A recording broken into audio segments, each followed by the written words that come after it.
Today, rocket ships, self-driving cars, and now Twitter. What's Elon up to?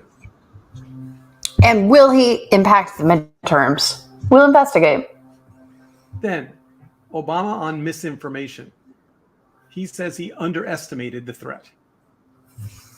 I'm Laura Fitton. This is Future Forward. I am Stephen Rosenbaum. Let us launch. Hey, Laura. Hey, how are you doing? You know, I have to say that in starting to prep for this pod, I kept finding myself trying to figure out if there were maybe 5 or 6 different Elon Musks, and they are all just maybe they're clones or robots or AI or something, because it seems like he's just I didn't even list on the list of robots and cars and Twitter. I mean, what about the Boring Company, where he's digging holes under Los Angeles to build tunnels? I mean, and of course, making electric cars finally hit critical mass after decades. And there are 5 Elon Musks coming up through the pipe, by the way. I think his kids are college age now. Yeah. It's why it's hard to be binary about liking him or not liking him, because there are parts of him, if you break him into different people, some of them are quite actually impressive, and then others are quite terrifying. Well, you separate someone's work from who they are as a person. So I don't know if you remember, but when he hosted Saturday Night Live a year ago, a little more than a year ago, and maybe more than maybe 2. And in it, he kind of said, he kind of tried to explain himself a little bit. And he said he was on the spectrum, which there's always been that kind of floating around out there. But for him to say it, I thought was interesting. But the Twitter thing is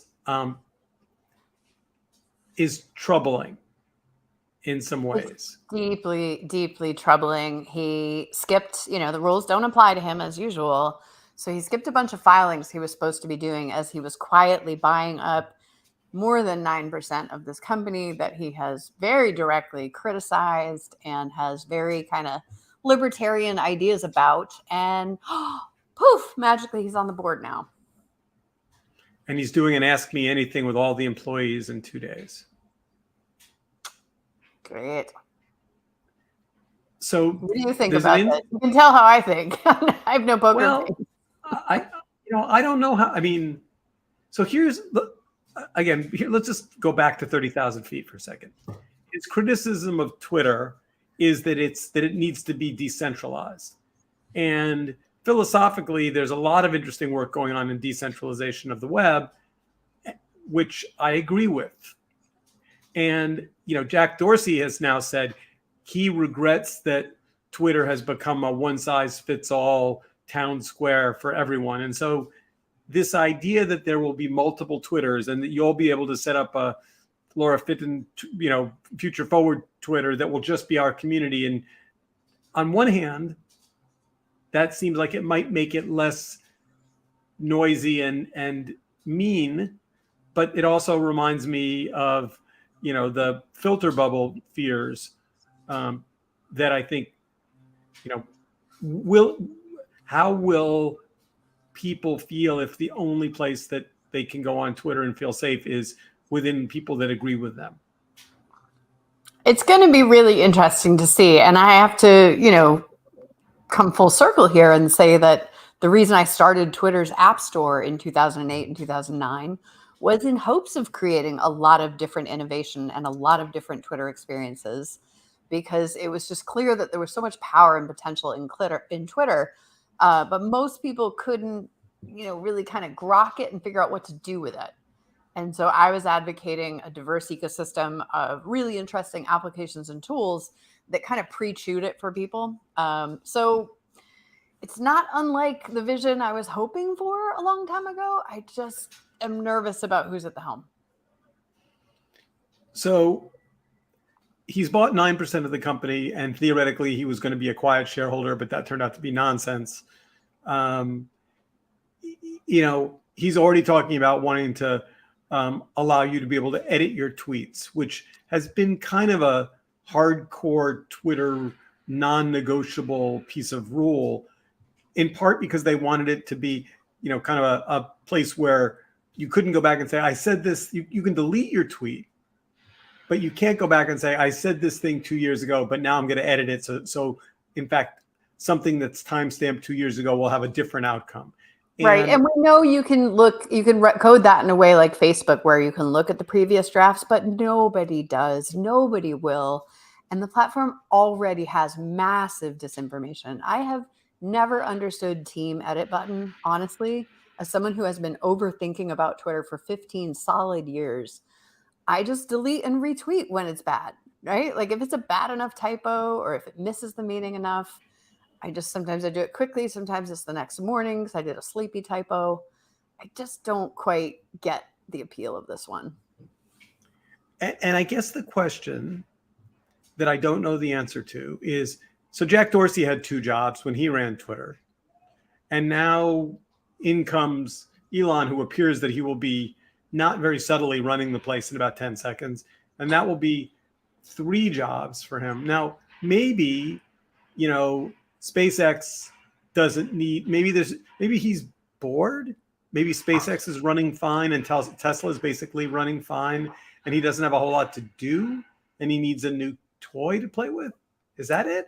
I don't know. I have concerns. He's got enough money to influence whatever he wants. He doesn't particularly care about the rules in terms of how he acquired this stock without making in the proper filings. And, for better or for worse, love him or hate him, he actually is very savvy with how Twitter works. But he's very dangerous with it, right? I mean, he's done SEC violations. He's put up all manner of tweets that he himself took down once he saw the backlash to him, or, someone who's kind of controlling his messaging took down. It's just, he's a loose cannon. And all right, so he will be a very activist board member. So let's ask the question that everyone is wondering about, which is he going to let Trump back on Twitter? I don't know. What do you think? I think, how can he not? He's saying that it's he talks about the free speech issue. He's a libertarian. I don't know that he's, and I've read as much as I could to prepare for the pod, trying to understand if, like, unlike Peter Thiel, I don't think he is, and maybe our audience will disagree with this, but I don't think he's overtly pro-Trump. I mean, he's described himself as being a libertarian, but not a conservative, and it has kind of a distinction about that. But if he's looking to stir things up, which he's always looking to stir things up, this is that theme we've been talking about in the world for the last 2 years. The billionaires have too much money and power. It doesn't make sense to operate democracies where you have these truly oligarchs who can just step in and make things go their way. So here's an article from Insider that we pulled, and the headline is, Twitter employees said on Slack that staff would be subject of HR investigation if they tweeted like Elon Musk does. Yeah. He now owns He is very reckless. He has a lot of power on Twitter. He does a few good things with it, and he is very reckless with a lot of it. And now he's got more. I'm going to push back. I don't agree with you on that. Reckless sounds. I think it's the thing he's done with Dogecoin. I don't think he's sloppy or reckless. I think he's quite purposeful in what he does. You might disagree with it politically or ethically, but I don't think it's accidental. His ability to figure out how the platform impacts the markets is, he was testing to see, kind of out of curiosity, could he raise the value of Dogecoin? And it wasn't clear whether he was pro or anti Dogecoin for a bunch of the time. Yeah, I'm thinking more when he claimed he had a deal going on Tesla that would have required a whole lot of documentation and SEC, compliance in how you revealed such a deal. The deal not only didn't come to pass, but he definitely affected the stock price, and that was years ago. And he's been doing little stunts like that ever since. So yeah, maybe he's a savvy scientist just poking the bear, but I'm discomforted by this news. So there's a new Tesla Gigafactory that opened in Austin on Thursday. They built it from putting shovel in the ground to opening day in 14 months, and it is now up and running. And I'm told from friends of mine that were there that the party was spectacular. The environment was spectacular. And here's a picture of Elon in front of walls of lasers, celebrating. Part of, I think, why technologists are often libertarian is because they see government and government bureaucracy as just getting in their way. And endless rafts of, how you open a factory in 14 months is beyond me. But they did. Yeah. Like you said, he's a real mixed bag. There's nothing I want to see more of in the world than companies deploying tech using market forces to scale very quickly to stop the climate crisis. And that is exactly what Tesla is. So one part of my brain and heart are cheering, because I don't think anything else moves fast enough to save the terrible loss of human lives, of jobs, and of, frankly, capital value that climate will bring, right? We do need 1 million Teslas. But on the same tide, I'm very aware of, the oddities of its founder and the cultural things we're learning about just horrible racism there. So scale at what cost? I don't know. I'm sorry, I don't think I know the racism story. Within the last month, some stuff came out about very racist incidents that were tolerated at Tesla. So does that make him racist? Well, they say everyone's racist unless you're being actively anti-racist. So by that definition, yes, he is. But it is clear that, there's some really messy stuff that has been allowed to go on that hasn't been treated as important or serious. How's that? Which is dumb. Anytime you have a negative, chilling impact on the diversity of thought in an enterprise, you slow the enterprise down. It's adverse to his goals of scaling quickly to allow that kind of thing to perpetuate. So Musk is going to be in Vancouver this week. He's speaking at the TED conference. Don't know the format, whether he'll be interviewed by Chris Anderson or whether or not he'll be giving a talk. They haven't, at least I haven't seen an announcement as to what they usually don't tell you what, they just put a name in a time slot.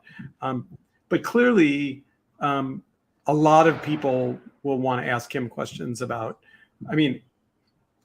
it wouldn't be hard for him to say, well, politicians and free speech are complicated, and we certainly should think about how open the platform should be. And I've put together some people to think about that for me, and we're going to meet on November 1st to discuss it. Like that would be a good answer. Yes, but in what world does Elon Musk talk like that? I'm almost not concerned with what he says, because he'll say anything. It's what he's going to do. Well, among other things, he seems to, as a human, he seems to get, kind of think of him as a Marvel hero or villain, your choice. He seems to be fueled by attention. I think that's accurate. I think he's fueled by attention to an extreme degree. And, I know some people who are a little closer to him. So I've heard things I won't, really comment on here. And I think there is a lot of good in him, right? People are complicated.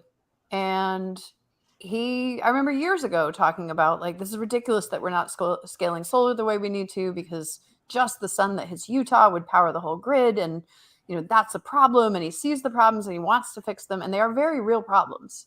And quite a few of the problems he's trying very hard to fix are ones I really want to see fixed. I'd rather we not take the there's a novella by my friend Kat Valenti called The Past is Red. And there's a big spoiler why that novella is a little bit like Bezos and the rockets and Elon Musk and the rockets. I won't say the spoiler. But there are parts of what he's developing that I think are super problematic, and there are parts that are super important towards saving humanity. So there's a lot in this guy. There's a lot of complexity there. And I just think the bigger questions to me are, what does it mean to us as a society that when the billionaires break the rules because they feel like buying up the company without disclosing it, we can't do anything? It's a big shrug. Nothing burger. One of the things he's focused on that doesn't get much attention, but that could very much speak to what you just were kind of intimating is batteries. Mm-hmm. So batteries change everything. They change the reason why solar is hard to implement is because it comes down, it goes into solar panels, and then very quickly it either needs to be distributed to people who need electricity now, or it vanishes because you can only store so much of it. Both in terms of, we literally have to dump out tons of the wind and solar energy that we create. It's called curtailment, and they have to spill it on the ground. It's awful. So yeah, batteries. At grid scale is a huge need, and something we do not have great solutions to yet. He's got something he's developing that try to put panels in space, capture energy from the sun, and then pipe it down in some way to the planet via some kind of a cable or a transmission device of some sort, which is kind of kooky, except it's not. I mean, we need all the answers, right? We need to invent some stuff, and we need to scale up what we have. All right, so I will report back. I will be in the audience for this Musk talk, and I will report back both it's a room that he needs to be, I say, careful of, but it's not a public forum. It's a room of his peers.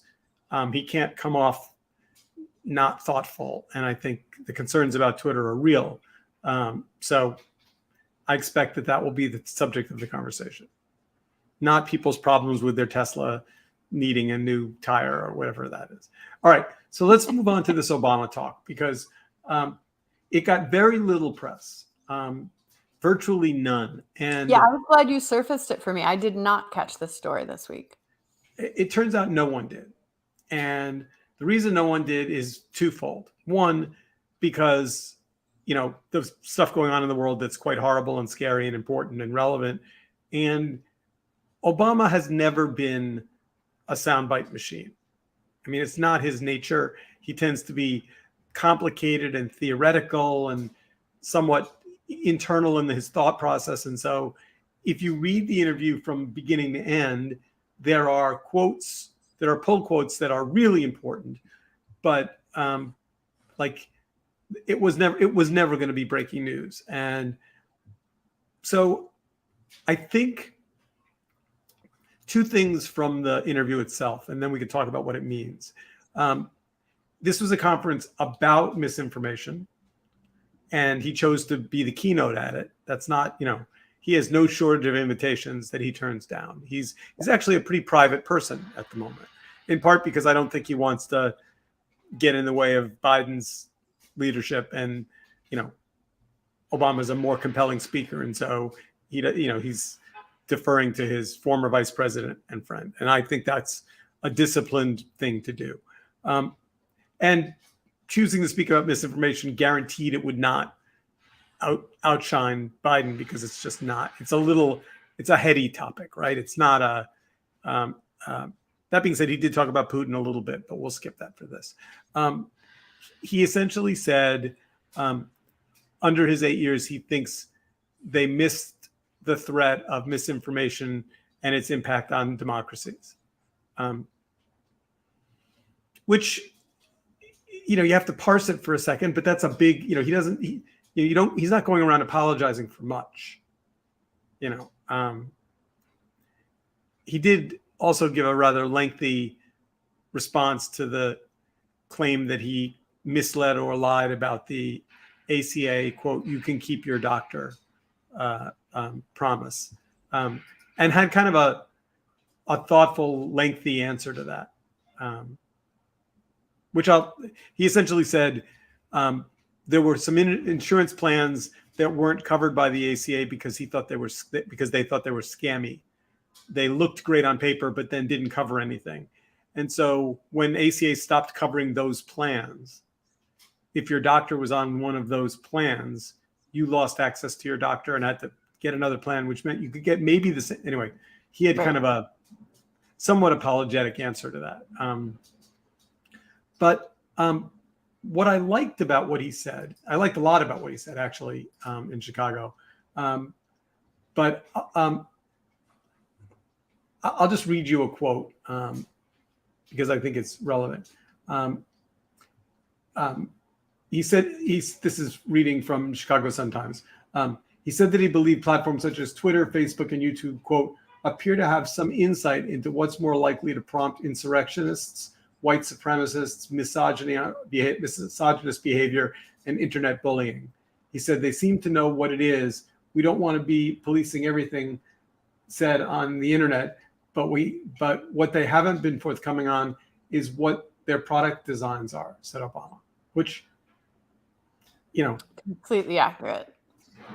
And naming names, no joke, right? I mean, he's essentially, and it's interesting. He didn't, he didn't put Reddit on that list, which I think certainly should be. A whole other jungle. Yeah, no, and until very recently, Twitter didn't even try to do anything about bullying and abuse. I mean, in those early Wild West days, being a woman on Twitter and being outspoken and having a reasonable audience at an early time, it was just constant. Like wiffle ball bat in Central Park rape threats. And I remember Jason Calcanis saw some of the threats that were being sent at me and was like, Twitter, what the heck? And Twitter was like, she should block them. That was the reality of how it was for years, right? And so that misogyny, that racism, that's all still there. Facebook sure as heck knows they're making lots of money off of hatred. I would say Twitter is probably making lots of money off it too. The troll problem is ridiculous. The troll bots, like first name and then 6 numbers. How does Filter not just put those in their own? That's who should be in a little corral, right? Sign up for your account. You choose that crazy name. You don't even try and look human. Fine. You get to tweet in a little closed loop until we can feel pretty confident you're a human. Then we're going to start surfacing you into the algorithm and letting you post openly on other people's timelines. I mean, there's so much they could be doing. The white supremacy thing, I remember my friend Marshall, who had a really great piece of software that looked at who influences whom in terms of Twitter accounts. He called it very early on that Trump was interacting with, amplifying, and getting promoted by 60 of the biggest white supremacist accounts on Twitter. Like the pattern jumped right out. This is in 2015. This is before he even got elected. Shireen Mitchell has been sounding the alarm for years that not only was there all this disinformation, but it was actively really trying to get people to do two things. Her project was called Stop Online Violence Against Women, right? So the misogyny was core. But she also noticed and reported on frequently that a lot of this disinfo was written to target a Black audience, upset them, disenfranchise them, discourage them about the whole point of voting in the first place, right? And this is again, there are some pretty clear dotted lines back to Kremlin disinformation practices in how all this went down. And the platforms just shrugged and let it all happen and pocketed the money. So yeah, they did. They cashed in on a lot and they still cash in on a lot. All right. Here's another Obama quote, which I think is exactly what you're saying, actually. It said, this is Obama, quote, what we've seen is a breakdown in the consensus, and what we've seen is a shift in technology and who controls these platforms in a way that is not transparent and therefore has contributed to anger and a sense of which we are no longer operating by the same rules or the same set of facts. I mean, yeah, we're not. I think Andy Borowitz just put something up about a new strain of fact-resistant humans, and I was like, oh, I thought he usually writes satire. That's literally true. Fact-resistant humans. I'm paraphrasing. I don't remember the exact word, but I think this is a very dangerous and complicated time, and I think a lot about cigarette smoking. I mean, if you think about how cigarettes have been, unless you count vaping, essentially removed from the planet, or at least the planet that I live in. It wasn't a law. It wasn't public service. It wasn't cigarette packaging. It wasn't taxes. It was all of those things. It was lots of public service announcements. It was labeling the cigarettes as deadly. It was raising the taxes so they became expensive. It was education. Tort, product liability. When those healthcare systems started suing the huge manufacturers to recoup the costs that they had to spend on the damages their product created, that was a huge turning point in that battle. So arguably, and I guess the question is, if Facebook and Twitter and YouTube all played by a different set of rules tomorrow, I mean, would we be worried about Telegram and Gab and, Daily Wire? I mean, or are the smaller networks just a little bit speaking to their crowd of believers? It seems like the danger is in misinformation masquerading as actual information on broadly distributed networks. It's a really interesting. Oh, sorry, go ahead. Yeah, I mean, I'm just thinking out loud, but I mean, maybe at the end of the day, Musk is right. Maybe the answer is you stop the landing page. You put a speed bump that says pick which Twitter you want to look at, and you say I want to look at climate change Twitter, and it sends you to people speaking. And in that community, which is smaller and more intelligent, if somebody puts up nonsense, you can knock it down faster because it's micro rather than mass. Right. And then let it grow like a cesspool in the other ones. I just don't know. I mean, we're seeing the effect. You won't believe this, but here in liberal Massachusetts, liberal Boston, we had a teacher get attacked in the press, a librarian get attacked in the press 2 weeks ago. God, words, facts, they're hard. A conservative rag here 2 weeks ago tried to do like the book banning play on what did this elementary school librarian read to kids that touched on race, LGBTQ rights, Harvey Milk, right? They're trying to, it's like the CRT wave of go after local government, get conservatives really incited with anger and try and get them to run for local government so that when the elections come around, you have your friendlies in place to start trying to rig things. I mean, it's a very disturbing way, and they try and package it in all this crazy stuff, and then they deploy it nationally and make it look like it's not being deployed nationally. That's that little twist. They try and make it look grassroots. Oh, it's just one concerned parent. Oh, we're reading Will Has a Doll to first graders. Like that is not problematic, but calling it out the way they're calling it out is problematic. And so I think when they fester in these little pools, you meet people who are so fact resistant because they really believe that truth. So I don't even know if the solution solves anything. But I do think it's important for the big middle that you try and have something like agreement on facts. But the extremists are going to extreme, and they believe some really crazy stuff.